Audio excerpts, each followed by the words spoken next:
Easter special ആയിട്ട് ഉണ്ടാക്കാൻ പോകുന്നത് വട്ടയപ്പമാണ്. ഈ വട്ടയപ്പത്തിന്റെ പ്രത്യേകത എന്ന് വെച്ചാൽ ഇതിൽ നമുക്ക് തേങ്ങ വേണ്ട, കപ്പി കാച്ചണ്ട, ചോറ് വേണ്ട, എളുപ്പത്തിൽ തയ്യാറാക്കാം. നല്ല രുചിയുള്ള നല്ല സോഫ്റ്റ് വട്ടയപ്പമാണ്. അപ്പൊ നമുക്ക് റെസിപ്പി കാണാം. അപ്പൊ നമുക്ക് വട്ടയപ്പം ഉണ്ടാക്കാം. അതിന് വേണ്ടിയിട്ട് 2 കപ്പ് പച്ചരിയാണ് എടുക്കുന്നത്. ഇത് നന്നായിട്ട് കഴുകി ചൂടുവെള്ളത്തിലൊന്ന് സോക്ക് ചെയ്ത് വെക്കാം. ചൂടുവെള്ളം എന്ന് പറയുമ്പോൾ അത്യാവശ്യം നല്ല ചൂട് വേണം കേട്ടോ. കൈ മുക്കാൻ പാകത്തിനുള്ള ഒരു ചൂട്, അത് മതി. ഇതൊരു 3-4 മണിക്കൂർ നമുക്ക് സോക്ക് ചെയ്ത് വെക്കാം. അത് നമുക്ക് അടച്ചു വെച്ച് കൊടുക്കാം. ഒരു 6 മണിക്കൂറൊക്കെ കഴിഞ്ഞിട്ടുണ്ട്. നമുക്ക് തുറന്ന് നോക്കാം. അപ്പൊ നന്നായിട്ട് കുതിർന്നിട്ടുണ്ട്. നമുക്കിതൊന്ന് അരച്ചെടുക്കണം. അതിനു മുമ്പ് നമുക്ക് ഒരു പാത്രത്തിലേക്ക് 1 കപ്പ് വെള്ള അവില്, നല്ല തിന്നായിട്ടുള്ള അവിലില്ലേ, അത് എടുത്തിട്ടുണ്ട്. അതിലേക്ക് നമുക്ക് 1 കപ്പ് വെള്ളം ഒഴിച്ചു കൊടുക്കാം. അവിടെ ഒരു 2 മിനിറ്റ് ഒന്ന് ഇരിക്കുമ്പോൾ തന്നെ അതങ്ങ് കുതിർന്നോളൂ കേട്ടോ. നമ്മൾ അരിയെടുത്ത് മിക്സിയുടെ ജാറിലേക്ക് ഇടുമ്പോൾ തന്നെ ഇതങ്ങ് കുതിർന്നിട്ടുണ്ടാവും. നമുക്ക് ഒരു മിക്സിയുടെ ജാറിലേക്ക് ഈ അരി ഒന്നുകൂടെ ഒന്ന് കഴുകിയിട്ട് ഇട്ട് കൊടുക്കാം. ഇതിപ്പം അവല് നന്നായിട്ട് കുതിർന്നിട്ടുണ്ട് കേട്ടോ. അപ്പൊ അതും കൂടെ ഇട്ട് കൊടുക്കാം. ഒരു 2 മിനിറ്റ് പോലും വേണ്ട, അപ്പോഴത്തേക്ക് തന്നെ നന്നായിട്ട് കുതിർന്നിട്ടുണ്ട്. ഇനി നമുക്കിതിലേക്ക് ഒരു 3-4 ഏലക്ക ഒന്ന് തൊലി കളഞ്ഞിട്ട് ഇട്ട് കൊടുക്കാം. നമുക്കിതിലേക്ക് ഒരു 1/4 കപ്പ് പഞ്ചസാര ഇട്ട് കൊടുക്കാം. ഇനി അതിലേക്ക് ഒരു 1/4 ടീസ്പൂൺ ഈസ്റ്റ്, ഇൻസ്റ്റന്റ് ഈസ്റ്റ് ആണ്. വലിയ തരിയുള്ളതാണെങ്കിൽ 1/2 ടീസ്പൂൺ ഇട്ട് കൊടുക്കേണ്ടി വരും. ഇട്ടിട്ടുണ്ട്. ഇതിലേക്ക് നമുക്ക് വെള്ളം ഒഴിച്ചു കൊടുക്കാം. 1 കപ്പോളം വെള്ളം വേണ്ടി വരും. ഞാനിപ്പോൾ ഒരു 1/4 കപ്പ് ഒഴിച്ചിട്ടുണ്ട്. ഇത് നമുക്കൊന്ന് അരച്ചിട്ട് ആവശ്യമുണ്ടെങ്കിൽ ഒന്നും കൂടെ ഒഴിച്ചു കൊടുക്കാം. ഇതിപ്പം ഒന്ന് അരഞ്ഞിട്ടുണ്ട്. ഞാൻ ബാക്കി വെള്ളവും കൂടെ ഒഴിക്കുകയാണ്. ഏകദേശം 1 കപ്പോളം തന്നെ ഒഴിക്കുകയാണ്. ഇതിപ്പം നല്ല സ്മൂത്ത് ആയിട്ട് അരച്ചിട്ടുണ്ട്. നന്നായിട്ട് അരയണം കേട്ടോ. ഒരു തരിയൊന്നും ഇല്ലാതെ നല്ലപോലെ അരയണം. ചൂടായാലും ഒന്നും കുഴപ്പമില്ല. ഈ മാവ് ഇപ്പം അരച്ച സമയത്ത് അത്യാവശ്യം നല്ല ചൂടായിട്ടുണ്ട്. മിക്സി തന്നെ മാവാണേലും ചൂടായിട്ടുണ്ട്.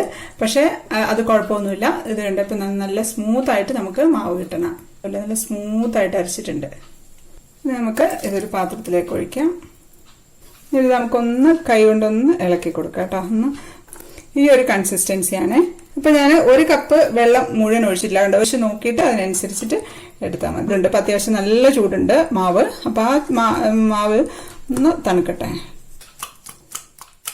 ഇപ്പം അത്യാവശ്യം ആ ചൂടൊക്കെ ഒന്ന് മാറിയിട്ടുണ്ട്. ഇത് നമുക്ക് അടച്ചു വെച്ച് ഒരു 8 തൊട്ട് 10 മണിക്കൂർ വരെ ഒന്ന് ഫെർമെന്റ് ചെയ്യാനായിട്ട് വെക്കാം. രാവിലെ ഒരു 10 മണിക്കൂറൊക്കെ കഴിഞ്ഞിട്ടുണ്ട് കേട്ടോ. നന്നായിട്ട് പൊങ്ങി വന്നിട്ടുണ്ട്. ഇനി ഇതിലേക്ക് നമുക്കൊരു 1/2 ടീസ്പൂണൊക്കെ ഉപ്പിട്ട് കൊടുക്കാം. ഈ ഒരു കൺസിസ്റ്റൻസി മതി. ഒരുപാടങ്ങ് തിക്കായി പോകണ്ട. ഇനി വേണമെങ്കിൽ ഇതിലേക്ക് അണ്ടിപ്പരിപ്പ് മുന്തിരിയൊക്കെ ചേർക്കാം കേട്ടോ. പക്ഷെ ട്രഡീഷണൽ ആയിട്ടുള്ള വട്ടയപ്പത്തില് മുന്തിരി ഒന്നും ചേർക്കാറില്ല. അപ്പൊ ഞാൻ ഇതിൽ ചേർക്കുന്നില്ല. നമുക്ക് ഒരു പ്ലേറ്റിലേക്ക് കുറച്ച് വെളിച്ചെണ്ണ ഒഴിച്ചൊന്ന് ഗ്രീസ് ചെയ്ത് കൊടുക്കാം. നെയ്യായാലും കുഴപ്പമില്ല. ഇനി നമുക്ക് ഒരു സ്റ്റീമറിലേക്ക് ഗ്രീസ് ചെയ്തിട്ടുള്ള പാത്രം വെച്ച് കൊടുക്കാം. അത് നന്നായിട്ടൊന്ന് ആവി വരട്ടെ. നന്നായിട്ട് ആവി വന്നതിന് ശേഷമേ നമ്മൾ മാവ് ഒഴിക്കാവുള്ളൂ. ഇപ്പൊ നന്നായിട്ട് ആവി വരുന്നുണ്ട്. നമുക്ക് ഈ മാവ് ഇതിലേക്ക് ഒഴിച്ചു കൊടുക്കാം. 1/4 ഭാഗത്തോളം ഒഴിച്ചു കൊടുക്കാം കേട്ടോ. എന്നിട്ട് നമുക്ക് അടച്ചു വെച്ചിട്ട് നന്നായിട്ടൊന്ന് പരിച്ചെടുക്കാം. ഇതൊരു 20 മിനിറ്റ് ആയിട്ടുണ്ട്. നമുക്ക് ഓഫ് ചെയ്യാം. ഇപ്പം ആയിട്ടുണ്ട് കേട്ടോ നന്നായിട്ട്. നമുക്കിതെടുത്ത് തണുക്കാനായിട്ട് മാറ്റി വെക്കാം. ഇപ്പം നന്നായിട്ട് തണുത്തിട്ടുണ്ട്. നല്ല സോഫ്റ്റ് ഉണ്ട്. നമുക്കിത് പതുക്കെ സൈഡിൽ നിന്ന് ഒന്നിങ്ങനെ വിടിയിച്ചു കൊടുത്താൽ മതി കേട്ടോ. വേറെ അല്ലാതെ പെട്ടെന്ന് ഇളകി വന്നോളും. വേറെ ഒന്നും ചെയ്യേണ്ട ആവശ്യമില്ല. തണുക്കുന്നതിന് മുമ്പ് തൊടരുത് കേട്ടോ. തണുക്കുന്നതിന് മുമ്പ് തൊട്ടിട്ടാണ് ഇങ്ങനെയൊക്കെ ആയത്. ഞാനൊന്ന് വെറുതെ ഒന്ന് തൊട്ട് നോക്കിയത്.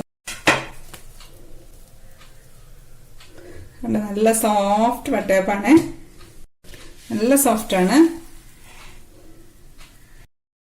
ഇനി നമുക്ക് ചെറിയ വട്ടയപ്പം ഉണ്ടാക്കാനായിട്ട് ഇതുപോലെ ഒരു ചെറിയ ഡവർ എടുത്തിട്ടുണ്ട്. അതിലേക്ക് ഒഴിച്ചു കൊടുക്കാം. ഇതിൽ നമുക്ക് കുറച്ച് ഉണക്കമുന്തിരി ഇട്ട് കൊടുക്കാം കേട്ടോ. ഇനി വേണമെങ്കിൽ ഇഡ്ഡലി തട്ടില് കോരി ഒഴിച്ചിട്ട് ഇഡ്ഡലിയുടെ ആ ഒരു ഷേപ്പിൽ ഉണ്ടാക്കിയെടുക്കാം. അപ്പൊ ഇതും ഒരു 20 മിനിറ്റ് ആയിട്ടുണ്ട്. നമുക്കിത് തുറന്നു നോക്കാം. അപ്പൊ ഇത് നന്നായിട്ട് പൊങ്ങി വന്നിട്ടുണ്ട്.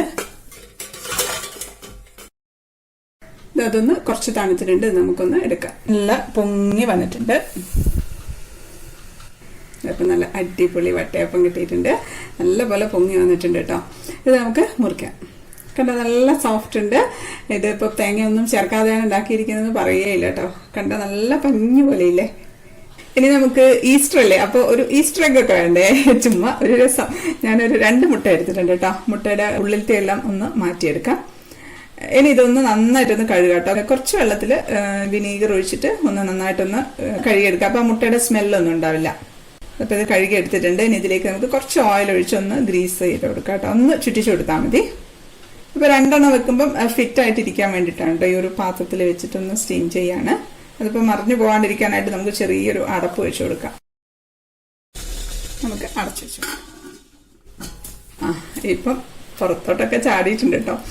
അത്രയും അധികം ഒഴിക്കണ്ട, പകുതി ഒഴിച്ചാൽ മതി. ഞാൻ ആദ്യമായിട്ടാണ് ഈ ഒരു പരീക്ഷണമൊക്കെ നടത്തിയത്. ശരിയായാലോ എന്ന് വിചാരിച്ച് ചെയ്തതാണ്. അപ്പോൾ ഇതാ മുട്ടയുടെ തോടൊക്കെ ഒന്ന് പൊളിച്ച് കളഞ്ഞിട്ടുണ്ട്. സാധാരണ മുട്ട പൊളിക്കുന്ന പോലെ തന്നെ കേട്ടോ. നല്ല ഷേപ്പിൽ കിട്ടിയിട്ടുണ്ട് കേട്ടോ. ഞാൻ വിചാരിച്ച് ഫ്ലോപ്പായി പോയിന്ന്, അതുകൊണ്ട് ഞാൻ പൊളിക്കുന്ന വീഡിയോ ഒന്നും എടുത്തില്ല. പക്ഷെ ഒരെണ്ണം നല്ല ഷേപ്പായിട്ട് കിട്ടിയിട്ടുണ്ട്. ഒരെണ്ണം അത്രയ്ക്ക് അങ്ങോട്ട് ഷേപ്പ് കിട്ടിയില്ല കേട്ടോ. ചുമ്മാ ഒരു രസം, കുട്ടികൾക്കൊക്കെ ഉണ്ടാക്കി കൊടുക്കാം. ഈസ്റ്റർ അല്ലേ. നല്ല സോഫ്റ്റ് ഉണ്ട് കേട്ടോ. നമുക്കിതില് ഉണക്കമുന്തിരി വെച്ച് കണ്ണും മൂക്കും ഒക്കെ ഒന്ന് വെച്ചെടുക്കാം കേട്ടോ. എങ്ങനെയുണ്ട്? അടിപൊളിയല്ലേ? ഇനി നമുക്ക് ആദ്യം ഉണ്ടാക്കിയ വട്ടയപ്പം മുറിക്കാം. ഞാൻ ഇതിന്റെ മുകളിൽ കുറച്ച് ഉണക്കമുന്തിരി വെച്ചിട്ടുണ്ട് കേട്ടോ. പ്ലെയിൻ ആയിട്ട് കിടക്കുമ്പോൾ വീഡിയോയിൽ ഒരു ഭംഗിയില്ല, അതുകൊണ്ടാണ്. കണ്ടോ, ഇതും നല്ല സോഫ്റ്റ് തന്നെയാണ്. കാണുമ്പോൾ നിങ്ങൾക്ക് മനസ്സിലാകുന്നുണ്ടാവും, അത്രയ്ക്ക് സോഫ്റ്റ് ആണ് കേട്ടോ. നല്ല ടേസ്റ്റിയാണ്. ഇതിനിപ്പോൾ അധികം മധുരമില്ല കേട്ടോ, ഒരു മീഡിയം മധുരം അത്രയേ ഉള്ളൂ. അപ്പോൾ എല്ലാവർക്കും കഴിക്കാൻ പറ്റും. അപ്പോൾ തേങ്ങയില്ലെങ്കിലും നല്ല അടിപൊളി വട്ടയപ്പം ഉണ്ടാക്കിയെടുക്കാം. ഇപ്പോൾ കൊറോണ കാരണം ലോക്ക്ഡൌൺ ആണ്. അപ്പം ഈസ്റ്റർ ആയിട്ട് വളരെ കുറച്ച് ഇൻഗ്രീഡിയൻസ് മാത്രം വെച്ച് നമുക്കൊരു വട്ടയപ്പം ഉണ്ടാക്കിയെടുക്കാൻ പറ്റും. നല്ല ടേസ്റ്റിയാണ്. അപ്പോൾ എല്ലാവർക്കും ഈസ്റ്റർ ആശംസകൾ. വീഡിയോ ഇഷ്ടപ്പെട്ട ലൈക്ക് ചെയ്യാനും കമന്റ് ചെയ്യാനും ഷെയർ ചെയ്യാനും ഒന്നും മറക്കല്ലേ.